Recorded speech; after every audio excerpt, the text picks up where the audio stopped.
नमस्कार। आज हम बात करने वाले हैं भारत की आज़ादी के उस 90 साल के सफ़र की। एक ऐसा सफ़र जिसने एक बहुत बड़े साम्राज्य का नक्शा ही बदल कर रख दिया। सोचिए, सिर्फ 90 साल, मतलब एक इंसान की पूरी जिंदगी से भी कम वक्त में भारत गुलामी की जंजीरों को तोड़कर आज़ादी तक पहुंच गया। तो ये कहानी है उसी बदलाव की, उसी जज्बे की और उन बड़े बड़े फैसलों की जिनकी वजह से ये सब मुमकिन हो पाया। तो फिर चलिए शुरू करते हैं। कहानी की शुरुआत होती है उस पहली चिंगारी से जिसने सब कुछ बदल दिया। साल था 1857 और यकीन मानिए, ये कोई छोटी मोटी बगावत बिल्कुल नहीं थी। असल में ना, ये सालों से जो गुस्सा जमा हो रहा था उसका एक तरह से विस्फोट था। एक तरफ सिपाही थे जो नए कारतूसों को लेकर बेचैन थे, दूसरी तरफ राजे रजवाड़े थे जिनकी रियासतें छीनी जा रही थीं।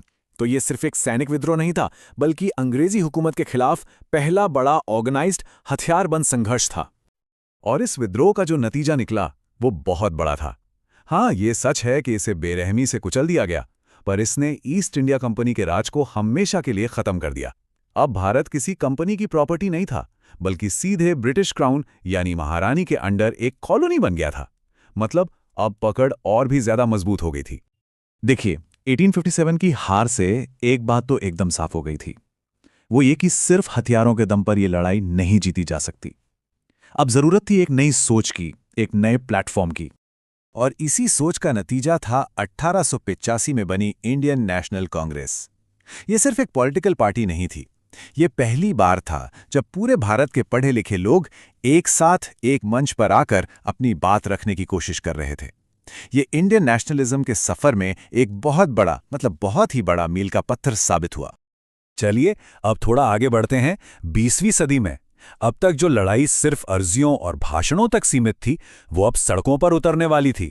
और मजे की बात यह है कि इसकी वजह खुद अंग्रेजों के ही कुछ फैसले बने। इन करीब 15 सालों के अंदर 3 बहुत बड़ी चीजें हुईं। पहला, बंगाल का बंटवारा, जिसने लोगों में जबरदस्त गुस्सा भर दिया।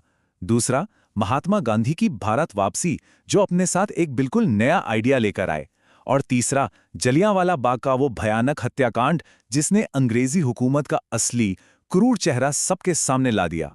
बंगाल के बंटवारे के खिलाफ जो आंदोलन शुरू हुआ वो था स्वदेशी आंदोलन। इसका मकसद सिर्फ विदेशी सामान का बाइकआउट करना नहीं था, नहीं, ये आत्मनिर्भरता और नेशनल प्राइड का एक सिंबल बन गया।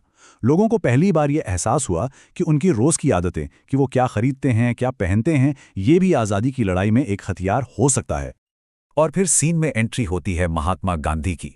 वो अपने साथ एक बिल्कुल अनोखा हथियार लेकर आए, सत्याग्रह, मतलब सत्य के लिए आग्रह। ये सिर्फ नॉन वायलेंस या अहिंसा नहीं था, ये एक पूरी फिलॉसफी थी।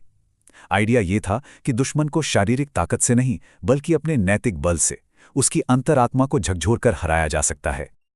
और गांधी जी की इसी फिलॉसफी ने 3 ऐसे बड़े आंदोलनों को जन्म दिया जिन्होंने अंग्रेजी हुकूमत की जड़ें हिलाकर रख दीं। इन आंदोलनों ने आज़ादी की लड़ाई को देश के हर घर, हर गली तक पहुंचा दिया। सबसे पहला था नॉन कोऑपरेशन मूवमेंट, यानी असहयोग आंदोलन। इसका फंडा बहुत सिंपल था। अंग्रेजी राज यहां इसलिए चल रहा है क्योंकि हम भारतीय ही उनके साथ सहयोग कर रहे हैं। अगर हम सब ये सहयोग करना बंद कर दें तो ये पूरा सिस्टम अपने आप ढह जाएगा। और पता है, इसमें सबसे दिलचस्प बात क्या थी? इसका तरीका। वकीलों ने कोर्ट जाना बंद कर दिया, स्टूडेंट्स ने सरकारी स्कूल कॉलेज छोड़ दिए, लोगों ने विदेशी कपड़ों की होली जलाना शुरू कर दिया।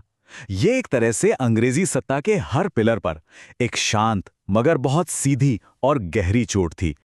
इसके बाद हुआ दांडी मार्च। अब ये देखने में तो बस नमक बनाने के लिए की गई एक यात्रा लगती है ना, पर असल में ये ब्रिटिश साम्राज्य के घमंड पर एक जोरदार तमाचा था। गांधी जी ने नमक जैसी एक बहुत ही आम सी चीज को चुना, एक ऐसी चीज जिस पर सरकार टैक्स लगाती थी और जो हर घर में इस्तेमाल होती थी। समुद्र के किनारे जाकर बस एक मुट्ठी नमक उठाकर उन्होंने ये दिखा दिया कि कैसे एक गलत कानून को शांति से तोड़ा जा सकता है। और बस इसी एक एक्शन ने पूरे देश में सिविल डिसोबीडियंस मूवमेंट, यानी सविनय अवज्ञा आंदोलन की आग लगा दी। और फिर आया फाइनल ब्लो, 1942 का भारत छोड़ो आंदोलन। अब कोई छोटी मोटी मांग या अधिकारों की बात नहीं थी, अब सिर्फ एक ही नारा था, एक ही मांग थी, अंग्रेजों भारत छोड़ो। ये आजादी के लिए आखिरी और सबसे जोरदार लड़ाई का ऐलान था। और इस आंदोलन का नारा था, करो या मरो। अब इसका मतलब हिंसा करना नहीं था। इसका मतलब था एक संकल्प लेना कि या तो हम भारत को आज़ाद कराएंगे या फिर इसी कोशिश में अपनी जान दे देंगे, लेकिन पीछे नहीं हटेंगे। ये दिखाता था कि अब ये लड़ाई आर पार की है।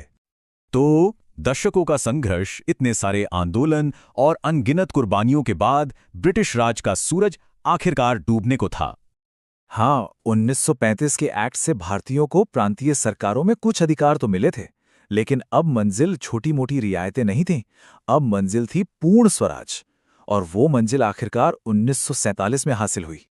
15 अगस्त 1947 भारत आज़ाद हुआ, लेकिन ये आज़ादी एक बहुत बड़ी कीमत के साथ आई।